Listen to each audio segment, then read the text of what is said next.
Hello दोस्तों, ये है क्लास 8 मेंसुरेशन एक्सरसाइज 9.2 का question number 7. So question is a closed cylindrical tank of radius 7 meter and height 3 meter is made from a sheet of metal.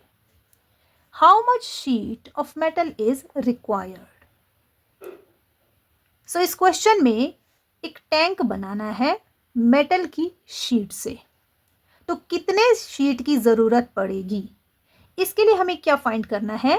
इसका total surface area. So total surface area में ये वाला area और top और bottom का area भी आता है. जैसे ये एक सिलिंड्रिकल टैंक है, समझ लीजिए. ओके, और इसके टॉप पे सर्कल होता है, बॉटम पे भी एक सर्कल होता है. तो टोटल सरफेस एरिया में ये आता है, इसे कहते हैं लिटल सरफेस एरिया. और टॉप एंड बॉटम में दो सर्कल आते हैं, तो ये भी इसमें ऐड हो जाते हैं और ये बन जाता है total surface area. So radius is equal to 7 metre and height is 3 metre.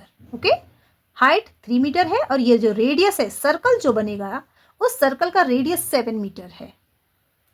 तो हम फॉर्मूला लिखेंगे total surface area of cylinder is equal to 2 pi r और ब्रैकेट के अंदर होगा आर प्लस एच.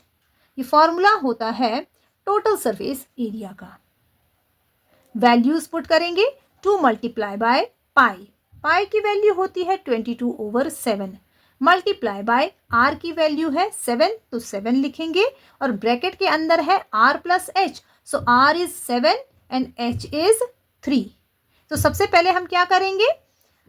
ब्रैकेट के बाहर यहाँ पर है 22/7 मल्टीप्लाई बाय 7. 7 और 7 को कैंसिल करेंगे क्योंकि एक न्यूमरेटर में है और एक डिनोमिनेटर में है. तो यहाँ 7 से 7 कैंसिल हो जाएगा और ब्रैकेट के अंदर वाली टर्म्स को हम ऐड करेंगे. 7 + 3 इज इक्वल टू 10. यहाँ से क्या बचा? 2 मल्टीप्लाई बाय 22. 7 कैंसिल हो चुका है, तो 22 multiply by 2 is equal to 44 और यहाँ से आया था 10. अब इन दोनों को मल्टीप्लाई करेंगे क्योंकि ये ब्रैकेट था और ब्रैकेट के बाहर जो भी टर्म्स होती हैं उनका ब्रैकेट के अंदर वाली टर्म से मल्टीप्लाई होता है. तो हमने ब्रैकेट हटाया तो मल्टीप्लाई का साइन लगाया.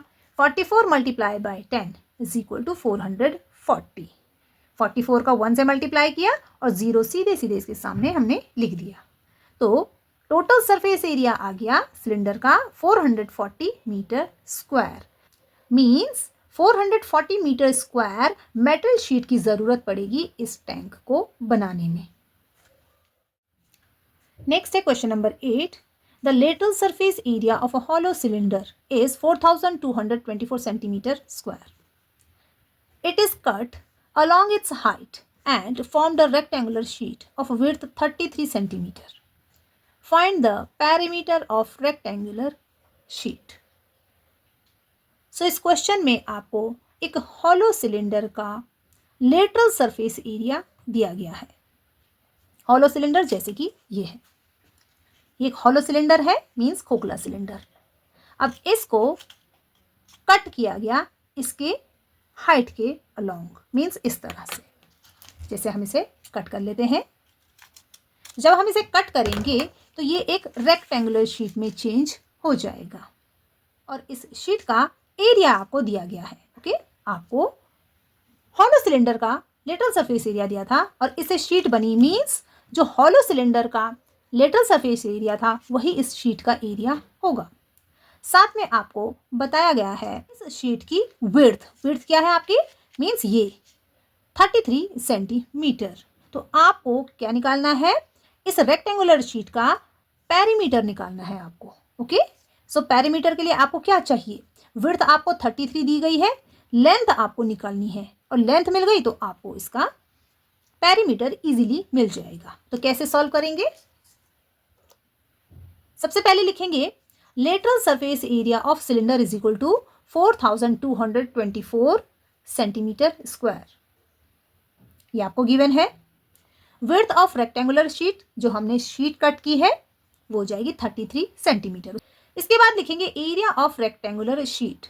तो रेक्टेंगुलर शीट का एरिया कितना होगा? Lateral surface area of cylinder, क्योंकि सिलेंडर एक हॉलो सिलेंडर है, उसमें टॉप और बॉटम मीन्स सर्कल ऐड नहीं है. सो लेटरल सरफेस एरिया लिखेंगे वो आपको गिवन है और यहाँ पर हम लिखेंगे L इंटू बी। L और B means length into breadth. जो रेक्टेंगुलर शीट हमारे पास आई है उसका एरिया होगा बराबर हॉलो सिलेंडर का लिटरल सरफेस एरिया। इन दोनों को इक्वल रखेंगे और यहाँ से हम B की वैल्यू जो आपको गिवन है, okay, width of rectangular sheet is equal to 33 centimetre, तो B की वैल्यू पुट करेंगे और यहाँ से हम निकालेंगे L की वैल्यू। अब L की वैल्यू चाहिए तो 33 को हम इक्वल टू के राइट साइड में लेके जाएंगे और ये जाएगा डिनोमिनेटर में, ओके। यहाँ पर ये मल्टीप्लाई में है तो इक्वल टू के राइट साइड में जाने पर ये डिनोमिनेटर में जाएगा 4224 के, और इसके साथ इसका कैंसिलेशन होगा। सो कैंसिलेशन कैसे करेंगे, चलिए मैं आपको करके दिखाती हूँ। यहाँ पर L इज इक्वल टू है 4224 डिवाइडेड बाय 33। तो सबसे पहले 3 से कैंसिलेशन करेंगे। 3 1 जार 3, 3 1 जार 3, 33 कैंसिल हो जाएगा। 3 1 जार 3, 4 में से 3 सब्ट्रैक्ट होगा तो 1 बचेगा, वो यहाँ जाएगा और ये बन जाएगा 12। 3 4 जार 12, 3 0 जार 0 और ये 2 चला जाएगा इस 4 के पास और ये बन जाएगा 24। 3 8 जार 24 और इस तरह से ये पूरा नंबर कैंसिल हो जाएगा। यहाँ पर कैंसिलेशन थोड़ा सा मुश्किल है इसलिए मैं आपको करके बता रही हूँ। अब यहाँ पर हमारे पास आ गया 1408 डिवाइडेड बाय 11। 11 से कैंसिल करेंगे। 11 1 जार 11, 11 1 जार 11। 14 में से 11 सब्ट्रैक्ट होता है तो कितना आएगा 3, वो 3 जाएगा यहाँ पे और ये बन जाएगा 30। 11 2 जार 22, 30 में से 22 सब्ट्रैक्ट होगा तो बचेगा 8 और वो 8 जाएगा इस 8 के लेफ्ट साइड में और ये बन जाएगा 88। 11 8 जार 88 और ये नंबर भी कैंसिल हो जाएगा और इस तरह से आपके पास आ जाएगा L की वैल्यू 128 बाय 1। डिनोमिनेटर में 1 है तो 1 लिखेंगे नहीं तो L की वैल्यू सीधे सीधे आपके पास आ जाएगी 128। तो यहाँ पर हमने लिखा L is equal to 128 centimetre. अगर आपको कैंसिलेशन नहीं आता है तो इस पर मेरी एक प्लेलिस्ट है, आप उसे देखकर कैंसिलेशन बहुत इजीली सीख सकते हैं। अब लिखेंगे पेरीमीटर ऑफ रेक्टेंगल, क्योंकि हमें रेक्टेंगल का पेरीमीटर चाहिए और पेरीमीटर के लिए क्या चाहिए होता है, लेंथ और ब्रेथ।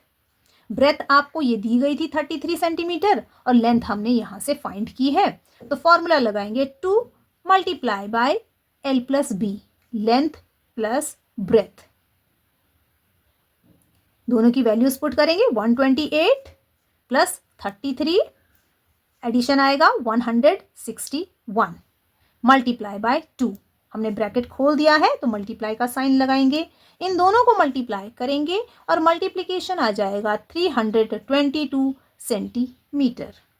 इसका मतलब है कि जो रेक्टेंगुलर शीट होगी उसका पेरीमीटर है 322 सेंटीमीटर। सो फ्रेंड्स, इस वीडियो में हम इतना ही सॉल्व करेंगे। वीडियो समझ में आया हो तो इस वीडियो को लाइक और शेयर ज़रूर करें और मेरे चैनल को सब्सक्राइब करें। Thank you.